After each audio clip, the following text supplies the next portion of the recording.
Welcome to the Neuropathy Support Group and Podcast. I'm Chris, and I'm so glad you tuned in.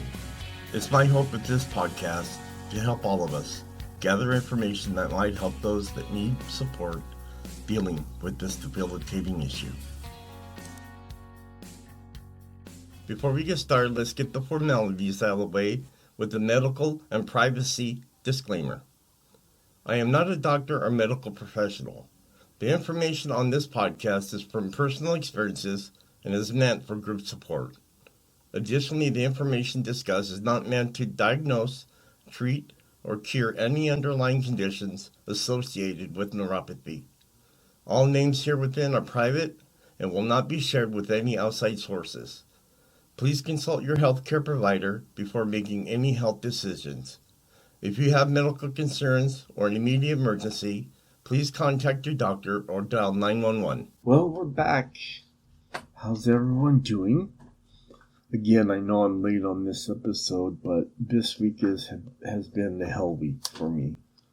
I just have not gotten the rest and the strength that I need to make it through the days. It's been real bad. I've been in a lot of pain, and I've been in a lot of weakness with my legs. It's been hard for me to walk. But here I am. It is Saturday, and again, I'm sorry for being late on this. So we're going to go back to antidepressants and mood disorders and bipolar and those kind of things again. This episode is going to be why antidepressants can cause emotional blunting and how to cope if you're taking them. Antidepressants can often lift depressive symptoms and make life better for people with major depression disorder. However, for millions of Americans who take antidepressants, these medications may do more than alleviate sadness. They may also dull feelings of happiness and joy. This flattening of feelings, called emotional blunting or reduced effect, is a potential side effect of antidepressants. Roughly half of the people taking antidepressants report some degree of blunt emotions. Just finding out what this was, I don't think I ever had those type of issues. I've taken a lot of different antidepressants for bipolar and depression and anger, and those products have been, I've done so many of them. I finally got it to where I take about 6 different ones. It's still hard, but I make it work. For people with MDD, dulling one's emotions can be a mixed blessing.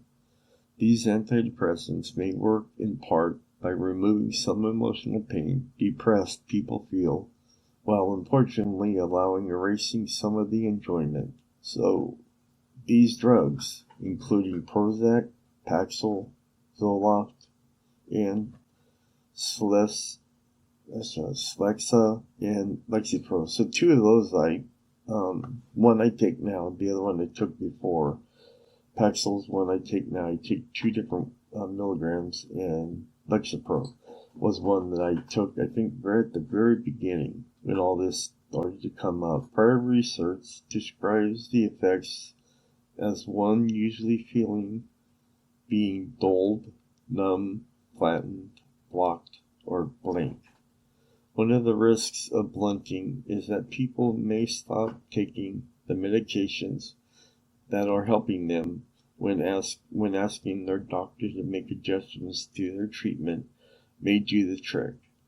These people may begin to fear they cannot experience joy and pleasures. What is emotional blunting and why does it happen? People who experience emotional blunting often report feeling dulled emotions and that they no longer find the things as pleasurable as they used to.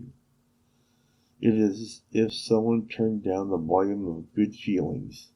Though evidence suggests emotional blunting has to do with serotonin levels in the brain, researchers still have questions about exactly why and how it happens. Antidepressants that affect serotonin levels in the body to be most associated with emotional blunting are Lexapro, Paxil, Prozac, Zoloft, and Celexa. Also, here's some serotonin inhibitors: Cymbalta, another one I've taken before, Effexor, and Vetsima.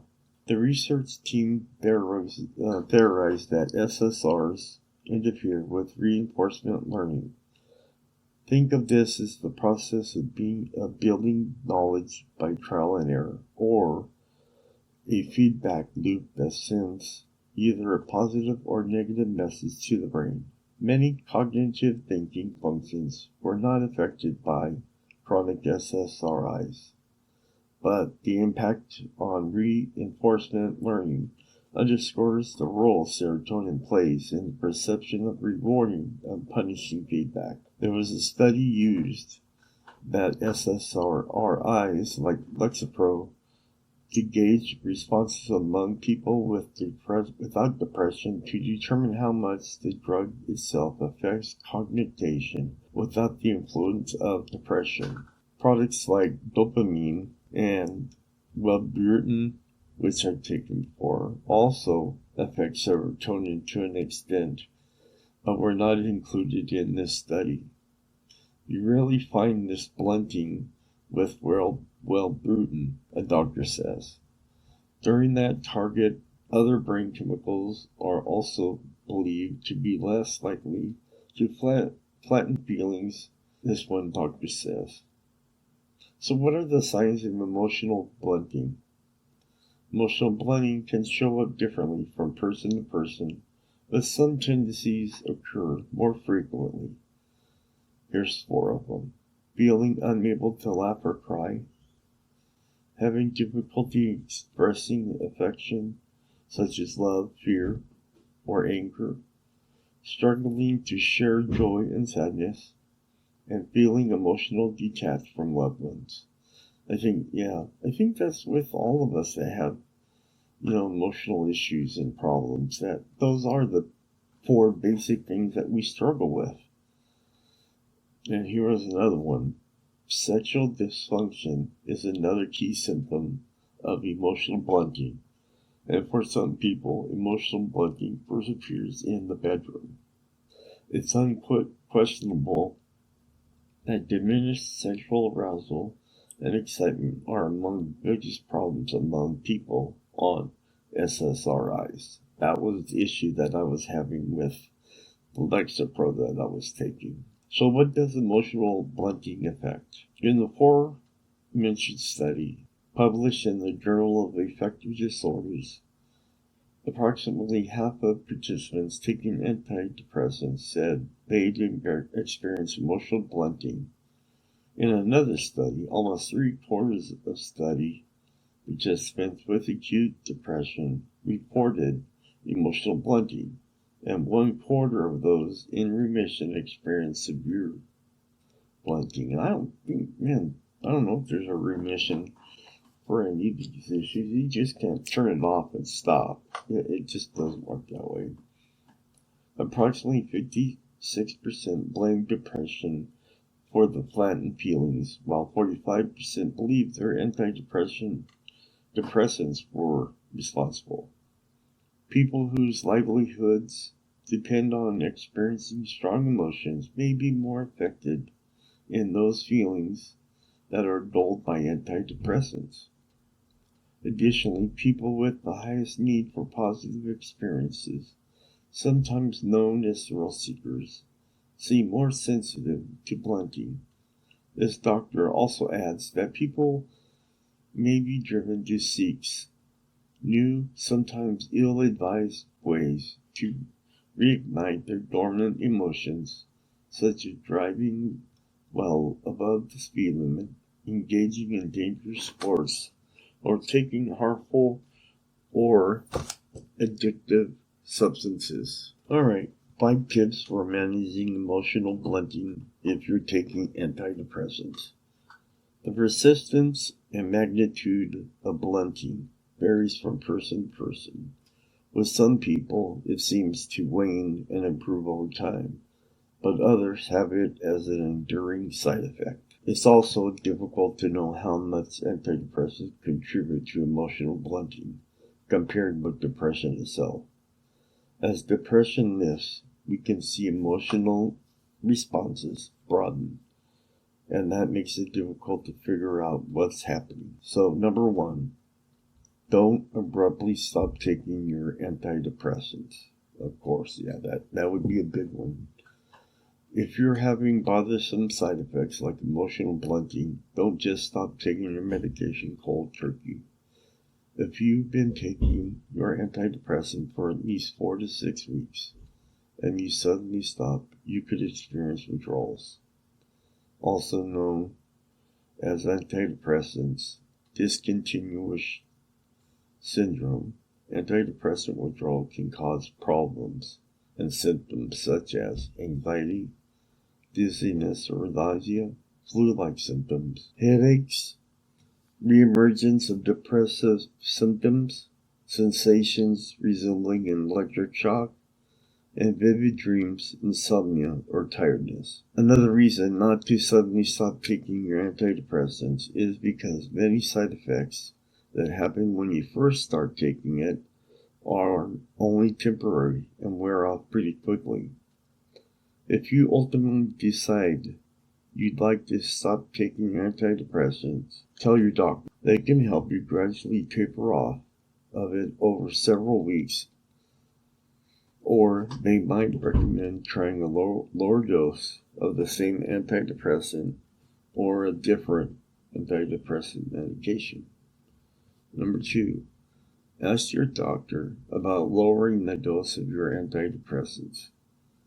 If you're struggling with side effects like emotional blunting for several weeks or longer, let your doctor know. They may opt to reduce the dose of your antidepressant, which could help lessen side effects. Number three, consider switching your antidepressant. If you feel like the side effects of your antidepressant are too much for you, it can help to ask your doctor to switch you to another one. Sometimes it takes some trial and error to find the right antidepressant for you. The good news is that with 40 or 50 antidepressants available, we have many alternatives.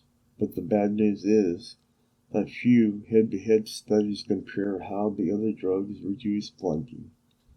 Number four, give mindfulness a try. I suggest finding activities that help the individual pause and absorb happiness, an approach called mindfulness, to broaden the emotional range. This doctor recommends activities like taking a nature walk, visiting an art gallery, listening to music, reading a compelling book, or engaging in a favorite hobby to gradually reintroduce the concept of joy in your life. Mindfulness is a practice of focusing on your present thoughts and feelings rather than past or future ones. It has several research-backed benefits for depression, including helping you learn not to judge your thoughts and feelings and to better manage self-critical ones. Number five, make time for exercise most days of the week. This doctor endorses the healing power of physical activity above all else. The evidence is clear and overwhelming that the best, most robust antidepressant is exercise. Exercising for at least 30 minutes a day, 3 to 5 days a week, can help make symptoms of depression and anxiety much better, according to the Mayo Clinic. Along with reducing depressive symptoms, exercise may also help relieve the side effects of antidepressants. And the bottom line, the ultimate lesson psychiatrists say is that all medications come with some trade-offs. When we modulate things that makes us feel better or worse, there can be an unintended consequence that we don't see at first. Despite that, most clinicians agree the benefits of antidepressants usually outweigh the risks. For many people, depression, SSRIs, significantly improve their condition, giving them a better quality of life and improving their ability to function. And the more we learn about how they work, the better our treatment options will be. I thought that was a pretty good lesson there, something to talk about, and to get your feedback on what you think. I know a lot of those things that we talked about today here in this lesson, I learned a lot. A lot of those things happen to me, and I don't know. That's about all you can do when you take medications that are to help you with your life, to make it better, make you happier. Next week we'll be talking about depression again, but this one is going to be 7 great exercises to ease depression. So now I'm going to give you guys some relief by reading this article. But thank you very much for being here. I hope that you guys have a great week coming up and enjoy your time. Go outdoors and enjoy nature, or spend time with grandkids or family. But until next Monday, or sometime during the week, depending on how I feel, I will talk to you later. Bye. As we come to a close, it's my hope this podcast and other sources, such as product reviews that I have discussed today, can better our lives and give us some relief dealing with neuropathy. This episode plus others are posted every Monday on Facebook, Twitter, Instagram, iTunes, Spotify, and Stitcher. And finally, whatever life throws at you, even if it hurts you, just be strong and fight through it. Remember, strong walls shake, but never collapse. Talk to you next Monday.